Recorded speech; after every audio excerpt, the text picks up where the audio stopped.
બાદ સુરક્ષા દળોએ મોરચો સંભાળ્યો, જે બાદ જવાનોએ આ વિસ્તારમાં ઘેરાબંધી અને સર્ચ અભિયાન તેજ કર્યું। આતંકવાદ વિરોધી અભિયાન અંતર્ગત સીએએસઓએ મોડી રાત્રિથી જ સર્ચ શરૂ કર્યું, જેમાં 12થી વધુ મકાનને ખાલી કરાવવામાં આવ્યા। નાગરિકોને સલામત સ્થળે ખસેડાયા। સૂત્રોના દાવા પ્રમાણે આ વિસ્તારમાં 2 થી 3 આતંકી છુપાયા હોવાના અહેવાલ મળી રહ્યા છે। જમ્મુ કાશ્મીરમાં છેલ્લા કેટલાક દિવસોથી આતંકી હુમલાની ઘટનામાં સતત વધારો થઈ રહ્યો છે, એટલે કે 1 નવેમ્બરે એક આતંકીઓએ ઉત્તર કાશ્મીરના બાંદીપુરામાં 14 રાષ્ટ્રીય રાઇફલ્સના કેમ્પ પર હુમલો કર્યો। જોકે સુરક્ષા દળોએ તાત્કાલિક મોરચો સંભાળ્યો અને જવાબી ફાયરિંગ કરી જડબાતોડ જવાબ આપ્યો, જે બાદ આતંકીઓ ફરાર થયા। એ પહેલા આતંકીઓએ ઉત્તર પ્રદેશના 2 શ્રમિક પર પણ ફાયરિંગ કર્યું હતું, જેને લઈ સંપૂર્ણ વિસ્તારને કોર્ડન કરી સુરક્ષા દળોએ સર્ચ અભિયાન હાથ ધર્યું હતું। देखिए, ये मुठभेड़ अभी भी जारी है और मिलिटेंट्स के बारे में यही बताया जा रहा है कि उन्होंने अपनी पोजीशन जो है कई बार बदली है, यानी वो एक घर से निकल के दूसरे घर की तरफ जा रहे हैं, जिसके कारण इस ऑपरेशन के लंबा खींचने के भी संभावना है। मैं दिखा दूं कि ये वो इलाका है जहां पे ये मुठभेड़ चल रही है। इस पूरे इलाके को घेरे में ले लिया गया है।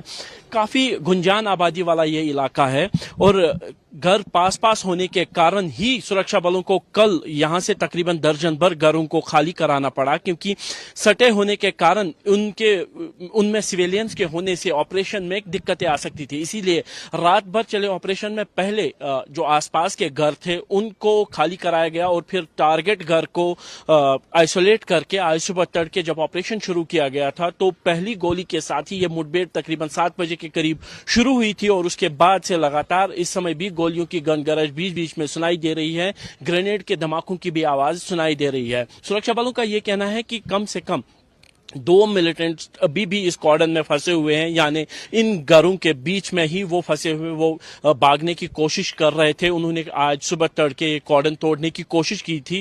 आशंका है कि उस दौरान शायद एक मिलिटेंट भागने में कामयाब हुआ हो, लेकिन इस बाबत पुख्ता जानकारी अभी सामने नहीं आई है। लेकिन कम से कम 2 जगह से सुरक्षा बलों पर फायरिंग आई, जो अंदर से फायर हुआ है। इसी से ये अंदाजा लगाया गया है कि कम से कम 2 मिलिटेंट अभी भी इस इलाके में मौजूद है।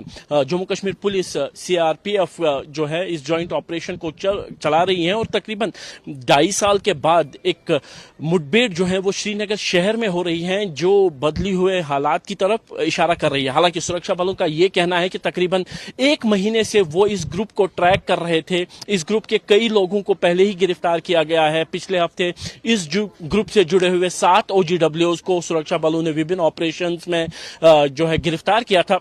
जिस घर में ये मुठभेड़ चल रही है उस घर के जो मालिक हैं वो भी पहले ही बाहर आ चुके हैं और उन्हीं की तरफ से भी बोला गया था कि एक घर में जिसमें मालिक को बाहर निकाला, उन्होंने कहा था कि उनके घर में एक मिलिटेंट मौजूद है, जिसके बाद उसको सरेंडर करने के लिए कहा गया था। लेकिन सरेंडर की ऑफर ठुकराने के बाद दोनों ओर से हुई गोलीबारी के साथ ये मुठभेड़ शुरू हुई। लेकिन ह्यूमन शील्ड का कोई भी जो है कोई